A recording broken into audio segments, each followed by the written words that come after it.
ඔයාට කෙනෙක් නැතුව ඇති. ඔයා කැමති ඇති ආදරය කරන්න. ඔයා කැමති ඇති ආදරය කරන කෙනත් එක්ක ඕන තරම් ආදරෙන් කතා බහ කරලා ඇවිදලා කරලා ඉන්න. නමුත් ඔයාට කෙනෙක් නැතුව ඇති. මම හිතනවා මේ ලෝකේ අද කාලේ හැටියට මේ ලෝකේ හැටියට මිනිස්සුන්ගේ හැටියට ඔයාට සුදුසු කෙනෙක් තවම නැතුව ඇති. සහ ඔයාට සුදුසුම කෙනා ඔයාට ලබා දෙන්න ඕන වෙලාව ආව ගම ඔයාට ඒ කෙනාව ලැබෙයි. සමහරක් අවස්ථාවල වැරදිලා ඔයාට අනවශ්‍ය කෙනෙක් හම්බුනොත් ඔයාට එතනින්ම ජීවිතේ එපා වීමකට ලක් වෙනවා. එතනින්ම ඔයාගේ ජීවිතේ ඔය ආදරේ එපා වෙච්ච තැනකට පේන්න බැරි දෙයකට පත් කරගන්නවා.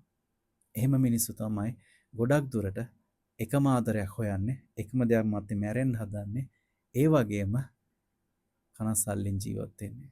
ඒ අයට සුදුසුම කෙනා සුදුසුම වෙලාවේදී හරිම වෙලාවේදී හම්බෙයි. ඒ නිසා ඉවසන් ඉන්න සහ බලාපොරොත්තු වෙන්න එපා යම් කිසි විදියක් යම් කිසි රූපයක් කිසිම දෙයක් ඒ වගේ අයට හම්බෙන්නේ අපිට ඕන කෙනා නෙමෙයි මේ විශ්වයෙන් අපිට ලබා දෙන කෙනාමයි.